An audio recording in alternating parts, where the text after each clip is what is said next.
Hi, வாங்க இன்னைக்கு பண்ணைக்கீரை கடைஞ்சிடலாம். இதுதான் பண்ணைக்கீரை. இது பெரும்பாலும் மல்லாட்டை போடுற இடத்துல தான் முளைக்கும். அதாவது வேர்க்கடலை போடுற கொள்ளையில தான் முளைக்கும். இது நீங்கள் ஒரு தடவை கடைஞ்சி சாப்பிட்டு பாருங்கள், எப்படி இருக்குதுன்னு சொல்லுங்கள். வாங்க இதை எப்படி கடையலான்னு பார்க்கலாம். வாங்க.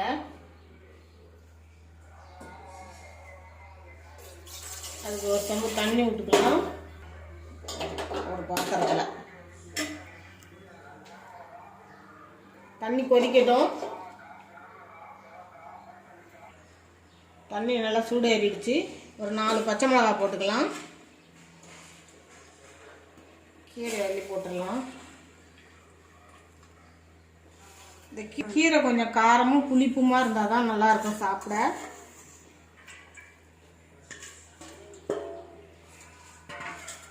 வேகட்டும். கீரையை நான் அந்த பக்கம் மாற்றிட்டேன், அது வேகட்டும்.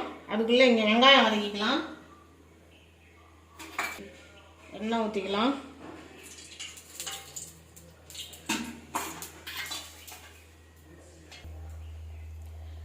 சீரகம் கொஞ்சம் போட்டுக்கலாம்.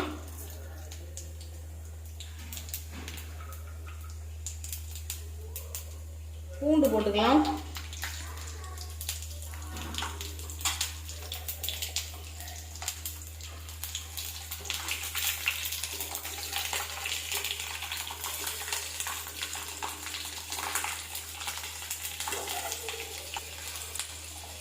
சின்ன வெங்காயம் போட்டுக்கலாம்.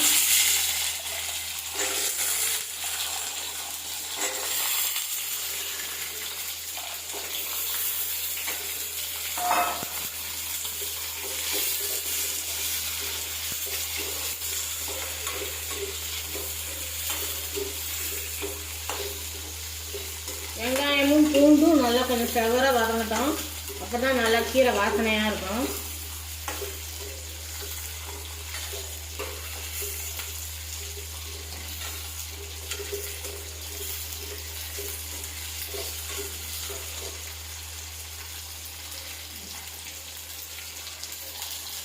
ஒரு 3 காஞ்ச மிளகாய் எடுத்து கிள்ளி வச்சிருக்கேன், அதையும் அதுக்குள்ள போடலாம்.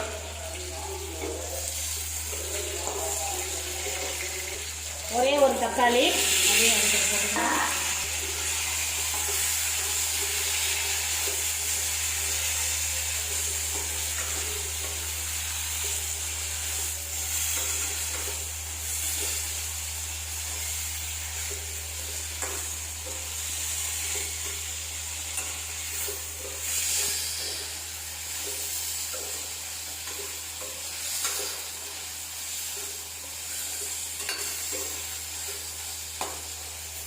வதங்கிடுச்சு. அடுப்பு ஆஃப் பண்ணிடலாம். கீரை வெந்துருச்சான்னு பார்ப்போம். பாருங்க, கீரை நல்லா வெந்துடுச்சு. கீரை வெந்துடுச்சு. இது கூட இந்த அளவுக்கு புளி எடுத்து வச்சிருக்கிறேன், இதை போட்டுக்குவோம். புளி வந்து முன்னாலேயே போட்டோம்னா கீரை கலர் மாறிடும். லாஸ்ட்டாக போட்டுக்கலாம். அந்த சூட்லேயே கொஞ்சம் ஊறிடும். அதுக்கப்புறம் நம்ம வந்து கடைஞ்சிக்குவோம்.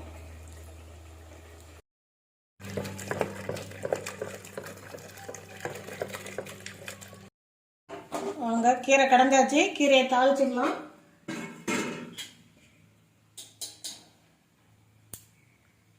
கொஞ்சமாக எண்ணெய் ஊற்றிக்கலாம்.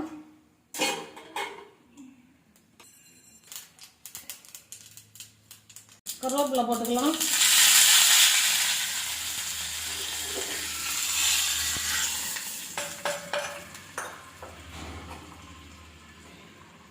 கீரைக்கு தேவையான உப்பு போட்டுக்கலாம்.